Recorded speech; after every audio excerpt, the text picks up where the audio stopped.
City Vinayaka Sagar లో 3 అడుగుల లోపు గణేష్ విగ్రహాలకు నిమజ్జనం నిర్వహించే ఏర్పాట్లను ప్రభుత్వ జిల్లా యంత్రాంగం అనుమతించడంతో నగర గణేష్ ఉత్సవ సమితి 35వ వార్షిక వేదిక ఏర్పాటు చేశారు. శాస్త్రరీత్యా 9 రోజులు అనంతరం సోమవారం నుండి జరిగే గణేష్ నిమజ్జనం వేడుక సంస్కృతి సాంప్రదాయాలకు ప్రత్యేకగా సమితి ప్రతినిధి బృందం పేర్కొంది. జగన్నాథపురం 2 వంతెనల నడుమ ఉన్న ఉప్పటేరు ప్రాంగణ ఆవరణంలోని వినాయక సాగర్ తో పాటుగా సిటీలో 1 town jetty, Godavari chamber of commerce jetty, బ్రహ్మంగారి మఠం వద్ద నిమజ్జన నిర్వహణ కొరకు ఏర్పాట్లు చేశారు. భారీ విగ్రహాలు కలపడానికి వీలుగా గజ ఈతగాళ్ల బృందంతో భారీ క్రేన్లను నెలకొల్పారు. బారికేడ్లు, ఫ్లడ్ లైట్లు నిలిపారు. త్రాగునీరు, అంబులెన్స్, ఫైర్ ఇంజన్ నిర్వహణ అందుబాటులో ఉంచుతున్నారు. ప్రభుత్వ శాఖల అధికారులు పర్యవేక్షణ చేపట్టారు. లోకమాన్య బాలగంగాధర్ తిలక్ వేదికగా సిటీ వినాయక సాగర్ రూరల్ సముద్ర తీరంలో పదాధికారుల ద్వారా ప్రశంసా పత్రాలు అందిస్తారని సమితి గౌరవాధ్యక్షులు దూసర్లపూడి రమణరాజు తెలిపారు.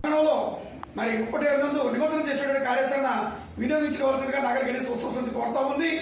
అదేవిధంగా కాకినాడ రూరల్లో సూర్యారావుపేట వాకలపూడి సముద్ర తీరం వద్ద భారీ విగ్రహాలు అంటే జిల్లా వ్యాప్తంగా కూడా ఎక్కడ కలపడానికి అవకాశం లేదు కాబట్టి భారీ విగ్రహాలు ట్రాక్టర్ మీద, లారీల మీద వచ్చి ఇక్కడ సముద్ర తీరంలో కలుపుతారు. ఆ మేరకు అక్కడ గణేష్ నిమజ్జనాన్ని అందరూ కూడా జయప్రదం చేసుకోవాలని కోరుతున్నాం. అదే రీతిగా తాళరేవు మండలానికి సంబంధించి చొల్లంగి చిన్న కాశీ రేవు దగ్గర కూడా మరి కాకినాడ ఉత్తర వైపు ఉన్నటువంటి రూరల్ ప్రాంతాల గ్రామాల నుంచి కూడా విగ్రహాలు కలపడానికి వస్తా ఉన్నాయి. కాబట్టి అందరూ కూడా సమీకృతమయ్యి ఈ కార్యక్రమాన్ని ప్రశాంతంగా జయప్రదం చేసుకోవాలి. అదేవిధంగా జిల్లా కలెక్టర్ గారు, జిల్లా ఎస్పీ గారు ఇచ్చినటువంటి ఆదేశాలు, నియమ నిబంధనలు ప్రతి ఒక్కరు కూడా క్రమశిక్షణగా పాటించాలని నగర గణేష్ ఉత్సవ సమితి కోరుతా ఉంది.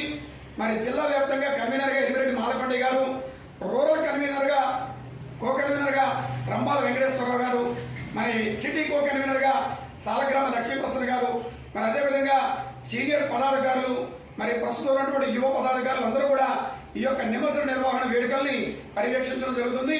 అందరూ కూడా సుప్రదంగా, జయప్రదంగా ఈ కార్యక్రమాల్ని విజయవంతం చేయాలని నగర గణేశ ఉత్సవ సమితి కోరుతోంది.